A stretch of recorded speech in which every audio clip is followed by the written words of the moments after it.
रजीम अस्सलाम वालेकुम। आज मैं थोड़ा सा आप लोगों को बताऊंगी एफआईआर के बारे में।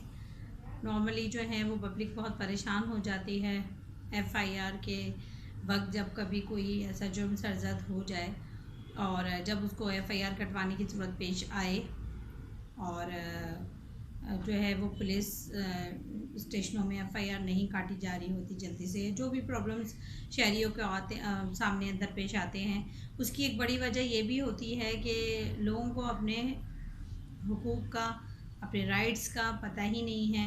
एक पाकिस्तानी शहरी होते हुए उनको किस तरह जो है वो अपने हुकूक को इस्तेमाल करना है और किस तरह जो है अपनी चीज़ों को दुरुस्त तरीके से लेके चलना है। मज़े की बात यह है कि वो इन चीज़ों को कोशिश भी नहीं करते। तो मैं आज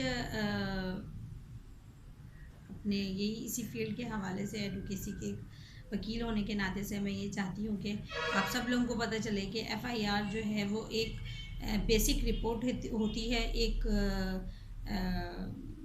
बुनियादी रिपोर्ट होती है जो थाने में किसी भी जुर्म के बाद दर्ज करवाई जाती है, उसको एफआईआर कहते हैं, जिसे हम इब्तदाई इतलाई रिपोर्ट भी कह सकते हैं। ठीक है, ये दिफा 154 के तहत जो है, इनके वो सेशन 154 के तहत जो है वो लागू होती है। और इसके तहत जो है कोई भी जुर्म जब होता है तो उसके बाद जो भी इंसान है, जो भी मुतल्लिका इंसान है, वो एफआईआर दर्ज करवाता है और ये होना भी चाहिए और ये लाजिम होनी चीज़ है। अब मसला यहाँ पर यह आ जाता है कि जुर्म जो होते हैं वो दो तरह के होते हैं, एक कॉग्निजेबल और दूसरा नॉन कॉग्निजेबल। तो एफआईआर जहाँ दर्ज की जाती है जिन जुर्मों पे या जिन ऑफेंसेस पे या जिन केसेस में, वो कॉग्निजेबल केसेस कहलाते हैं। कॉग्निजेबल जो ऑफेंस होते हैं उनमें एफआईआर कटवाई जाती है। अब इसमें ज़रूरत इस चीज़ की होती है कि जब भी जुर्म हो, कहीं पे भी जुर्म का इर्तिकाब हो तो और एफआईआर कटवाने की ज़रूरत पेश आ जाए तो उस एफआईआर को डिले ना किया जाए, क्योंकि अगर जितनी देर वो एफआईआर डिले होगी ना, जितना वो एफआईआर डिले होगा उतना ही आपका केस जो है वो नरम पड़ता जाएगा, और जितना ही एफआईआर जो है बर वक्त करवाई जाएगी ना, उतना ही आपका केस मजबूत और सॉलिड बनेगा। तो नॉर्मली लोग जो होते हैं, जब कोई जुर्म हो जाता है या कोई भी प्रॉब्लम ऐसा जुर्म का इंतखाब हो जाता है, तो नॉर्मली लोग तो चाहते हैं कि वो जल्दी से एफआईआर कटवा दें, और आम हालात में जो है वो देर जो है वो पुलिस की वजह से होती है। जब वो पुलिस स्टेशन जाते हैं तो एसएचओ साहब होते हैं, वो खूब पब्लिक को ख्वार करवाते हैं और इधर जाओ उधर जाए, मुतल्लिका थाना जो है वो जाए वक़्त में नहीं आता। तो इस किस्म की जो उज़र पेश कर रहे होते हैं तो उसकी और भी बहुत सारी वजूहत हो सकती हैं, लेकिन उसमें से दो चार वजूहत फिर सारे फहरिस्त आती हैं। वो उसमें ये है कि या तो एसएचओ साहब, क्योंकि उनका एक रजिस्टर होता है जिसमें उन्होंने सारा लिखना होता है कि वो रजिस्टर अगर साफ़ रहे, उसमें कोई एफआईआर ना हो, कोई मसले मसाइल वाली बातें ना हो, तो फिर यही लगता है कि भाई इनके इलाके में तो कोई जुर्म ही नहीं है, ये इनका इलाका बहुत अच्छा चल रहा है, इनका बड़ा अच्छा ग्रिप है, ये बड़ा अच्छा लेके चल रहे हैं, बड़ा सुकून है इनके एरिया में। दूसरी वजह ये भी हो सकती है कि जो है वो थाने वाले या पुलिस वाले जो हैं वो मुजरिमों से मिले हुए हों और उनसे जो भी जुर्म का इर्तिकाब हो रहा है उसमें उनकी जो है वो पुष्टपनाही हो और वो पूरा उनका साथ देने के लिए तैयार हो, भले पैसे के बेस पे या भले जिस चीज़ मर्जी के बेस पे। ठीक है। और तीसरी बात ये भी आ सकती है कि इसमें ये भी हो सकता है कि पुलिस वाले जो हैं वो हरदर्मी का मुजाहरा कर रहे हो, ये सोच रहे हो कि भाई ऐसी एक रिपोर्ट लिखेंगे, फिर उसकी तफ्तीश करनी पड़ेगी, फिर हिलना जुलना पड़ेगा, फिर भागना दौड़ना पड़ेगा, जाए वकुआ पे जाना पड़ेगा, चीज़ों को इन्वेस्टिगेट करना पड़ेगा। तो इन चीज़ों से भी बचने के लिए, जगह पे ही बैठे रहने के लिए भी वो इस किस्म की हरकत का मुजाहरा करते हैं कि वो लोगों को ख्वार करवाते हैं। और क्योंकि पब्लिक अपने राइट्स नहीं जान रही होती तो इस वजह से वो परेशान हो जाती है। एक तो एक उनके साथ ज़्यादती हुई भी होती है, मुश्किल में आए हुए होते हैं। दूसरा ये है कि जब पुलिस वाले उनके साथ इस तरह का सलूक करते हैं तो वो बेचारे और डबल तिबल मुश्किल में आ जाते हैं। सही है। तो उसके लिए कोई ऐसी मुश्किल वाली बात नहीं होती उसमें। ये बहुत आराम से अगर आपका एसएचओ या मुतल्लिका थाने वाले आपका के एफआईआर नहीं दर्ज कर रहे होते तो फिर हम जो है वो 22A 22B की पिटीशन में जाएंगे और हम उसके तहत जो है वो पीस जस्टिस ऑफ पीस यानी मजिस्ट्रेट के सामने एप्लीकेशन दायर करेंगे और वो मजिस्ट्रेट जो है वो थाने वालों को ये ऑर्डर देगा कि भाई इनकी जो है वो एफआईआर काटी जाए।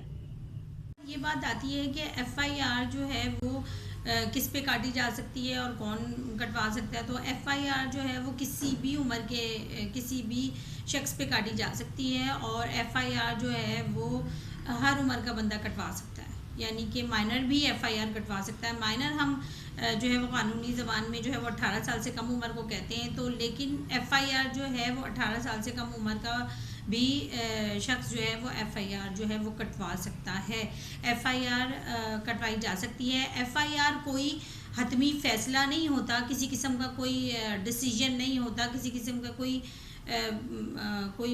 वो नहीं होता, बल्कि एफआईआर जो है वो एक बुनियाद होती है किसी जुर्म के इर्तिकाब के बाद उसकी इन्वेस्टिगेशन करने के लिए जो उसकी बुनियाद रखी जाती है। एफआईआर सिर्फ वो चीज़ होती है जिसमें किसी भी जुर्म को इन्वेस्टिगेट करने के लिए एक बुनियाद रखी जाए, उस पहली रिपोर्ट को एफआईआर कहते हैं। सही। और अब इसमें ये है कि सबसे अहम बात एफ़आईआर की सिर्फ़ और सिर्फ मैं ये लास्ट में आप लोगों को ये बताना चाहूँगी कि एफ़आईआर जब भी कोई जुर्म हो, जब भी कोई ऐसा मसला आपके ज़ेरे नज़र आए और आपको मुश्किल पेश आए और आपको ये हो कि एफ़आईआर कटानी चाहिए, तो इसमें देर ना करें, डरें नहीं, सोचने के में ना लगा दें सारा टाइम कि अच्छा अभी कटवा लेंगे, अच्छा बाद में कटवा लेंगे, अच्छा सोचें फिर सोचें फिर सोचें और फिर आपको कोई बोले कि नहीं नहीं एफ़आईआर पहले कटवानी चाहिए और इसी चक्कर में आप 1-2 दिन अपने ज़ाया करते हैं। तो जितना आप टाइम वेस्ट करेंगे उतना ही आप अपने केस को जो है वो नरम करते जाएंगे, उतना ही आपके हक़ में फ़ैसला जो है वो नरम पड़ता जाएगा। क्योंकि इससे यही गुमान होता है कि जब केस जो है वो अदालत तक जाता है और जब डिले हो जाती हैं चीज़ें और एफ़आईआर डिले दर्ज की हुई होती है, तो सबसे पहले तो जो सामने वाले वकील साहब हैं वो यही खड़े होकर बात करते हैं कि भाई इन्होंने तो इतनी देर में एफ़आईआर कटवाई है, तो शायद ये इनकी एक सेटिंग है या इन्होंने कोई केस बना के जो है वो फंसाने की कोशिश की है। बहुत सारे लोग पुलिस के मसले मसाइल की वजह से या पुलिस से डरते हुए एफ़आईआर कटाते हुए ही डर रहे होते हैं कि भाई हम पुलिस के चक्कर में ही ना पड़ें, हम कोर्ट के चक्कर में ही ना पड़ें। और फिर लेकिन उनको एक जैसे जैसे वक्त गुजरता है, घंटे गुजरते हैं, दिन गुजरते हैं, तो उनको ख्याल आता है कि नहीं ये तो मसला एफ़आईआर काटने के बगैर सुधरेगा ही नहीं, तो फिर वो मजबूर हो जाते हैं एफ़आईआर कटाने पे। तो जब वो एफ़आईआर कटवाते हैं तो फिर पुलिस उनके 2-4 दिन ख्वार करवा देती है।